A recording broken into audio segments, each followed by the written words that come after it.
ter aqui comigo o professor Renato Dantas. Vamos falar sobre o método dos raciocínios processuais. Nesse método, você vai ver uma aplicação prática e uma introdução ao estudo do direito processual civil, a partir dessa metodologia desenvolvida. Afinal, eu quero lhe convidar para os mestres de processo civil e, de logo, não deixe de se inscrever, compartilhar e ativar o sininho, certo? Mas, como professor, mais de 10 anos ensinando, eu não vivo sem um quadro. Por isso, eu vou lhe pedir a permissão para a gente poder trabalhar com quadro. E os nossos vídeos aqui serão sempre assim, terão sempre um quadro para a gente poder riscar. Para começar, eu quero que você entenda o tripé do direito processual civil. E em todas as minhas aulas, praticamente todas as minhas aulas, você vai fazer esse segmento. Como é que vai começar? Você tem o direito de ação, tá? Você vai ter aqui do lado de fora a ação, que vai provocar a jurisdição, a jurisdição em busca de uma pretensão. Não é em busca do direito, é em busca de uma pretensão. E aí, no momento que você distribui a sua petição inicial, você dá início ao processo. Então, presta bem atenção, a tríade do direito processual, tá? Isso é chamada tríade do direito processual: ação, jurisdição e processo. Veja, eu falei aqui, ó, pretensão. Porque nem sempre, e aí eu vou falar claramente, nem sempre o que se busca no processo é efetivamente o direito. Tá? Às vezes você entra dando contra uma coisa ilegal. E eu não estou falando algo absurdo. Vamos lá, algum advogado entrou com uma ação pedindo um aborto, autorização para fazer um aborto, que é algo ilegal. Então você não tem exatamente a busca de um direito, você tem uma busca de uma pretensão. O direito vai ser construído. É uma tese que vai ser levantada, vai ser sustentada, e aí vai. Você tem aqui ação, jurisdição e processo. Agora, presta bem atenção. Você tem uma conexão entre ação e processo. Tá? Vou falar aqui dessa conexão de uma forma bem simples. Quando você está falando de ação, você está do lado de fora da jurisdição. Você não tem processo. Ok? O processo é um instrumento dentro da jurisdição que faz alcançar o que você precisa. Mas o processo e a ação são classificados da mesma forma. Então, você aprendeu na faculdade, ou você está aprendendo na faculdade, ou você vai ver na faculdade, que você vai ter, olha que coisa interessante, a ação, o conhecimento e a ação executiva. Mas você vai gerar um processo de conhecimento e um processo executivo. Então, veja, só muda, o que vai alterar? Muda a perspectiva, de onde você olha. Se você diz, vou ajuizar uma ação de conhecimento, você ainda não tem ela, você não tem processo. Mas estou num processo de conhecimento, você já está na jurisdição, já tem o processo.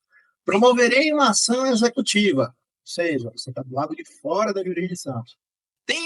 Estou militando numa ação, num processo executivo, que já está dentro da jurisdição. Só que o que acontece? Dentro da jurisdição, você tem no processo, aí você tem o processo de conhecimento como um todo, né? Você tem um processo de conhecimento como um todo, vou colocar aqui, processo de conhecimento.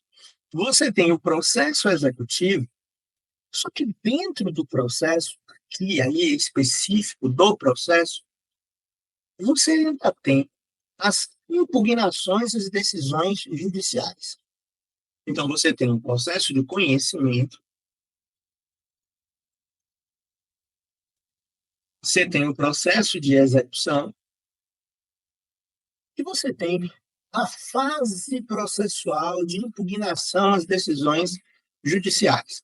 Isso aí eu estou falando na linguagem do CPC, também conhecida como fase recursal. Tá? Recursal. Se eu quiser aqui colocar isso como fases do processo, dentro do processo, se eu quiser colocar aqui como fases do processo, eu posso dizer que o processo tem a fase de conhecimento, a fase de cumprimento e a fase recursal. Se eu quiser colocar isso como fases do processo, tá? Se eu quiser colocar isso como raciocínios, e aí a gente começa a discutir, vou até mudar o lápis de cor aqui, vou colocar aqui agora uma cor preta. Pronto. Vou pegar aqui uma cor preta. Se eu quiser colocar esse aqui, esse grupo daqui, como raciocínios processuais, vou até escrever para ficar bonitinho aqui, tá? Vou colocar como raciocínios processuais. Escrever aqui. Raciocínios processuais.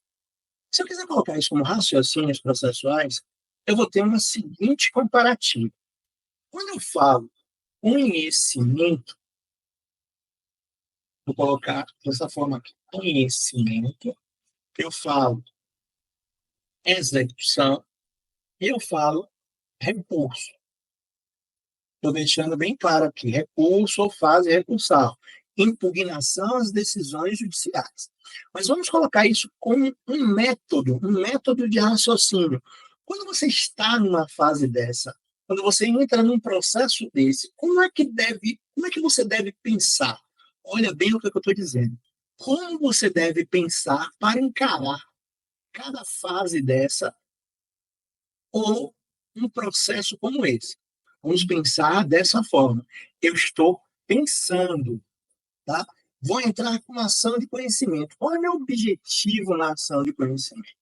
Na ação de conhecimento, eu vou apresentar fatos e provas. E o meu objetivo é convencer. Olha, fique bem atento a isso. Na verdade, quando eu estou falando de uma ação de conhecimento, quando eu estou falando de uma fase de conhecimento, meu raciocínio, todo o meu raciocínio é para convencer o magistrado de que o meu cliente, seja ele autor, seja ele parte contrária, tem razão nas suas alegações. Eu quero convencer o magistrado de que as minhas alegações são verídicas. É o correto, é o direito. Se eu estiver advogando para o lado do autor, é claro que eu quero que ele julgue a ação procedente. Se eu estiver advogando para o lado do réu, eu quero convencer ele de que a ação é improcedente. Ou seja, que o autor não tem direito àquela pretensão. Se eu estou do lado do autor, se eu estou do lado do réu. A minha ideia, seja numa fase de conhecimento, seja na propositura de uma ação de conhecimento, meu raciocínio é convencer o magistrado. É a ele que eu direciono as provas, é a ele que eu tento dialogar. Okay? Agora, veja bem a outra situação. Quando eu entro numa execução, ou quando eu entro numa fase de cumprimento, o meu raciocínio já muda. Tá? O meu raciocínio muda. Estou pensando na forma de pensar. Meu raciocínio, como é que eu penso?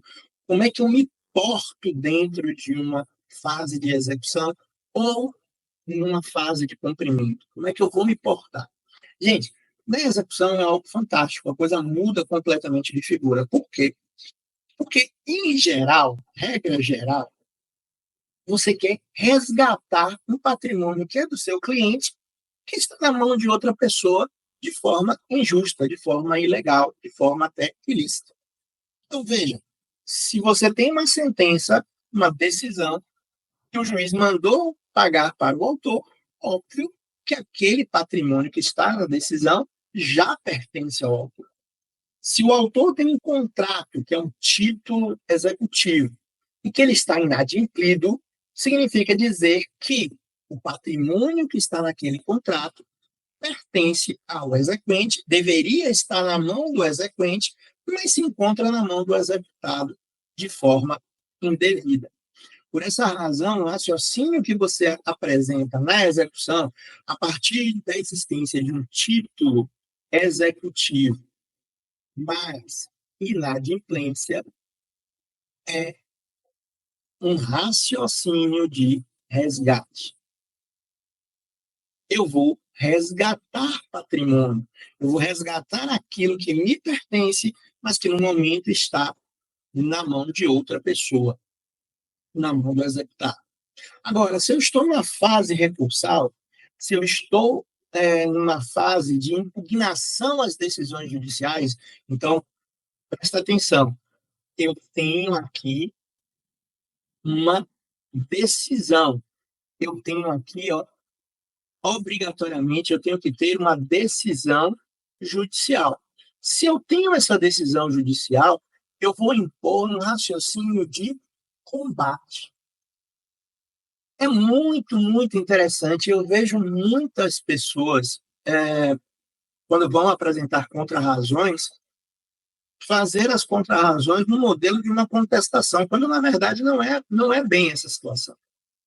Quando você recorre, quando você impugna uma decisão, você está apontando para um desembargador, para um ministro, que aquele magistrado de piso ele cometeu um erro.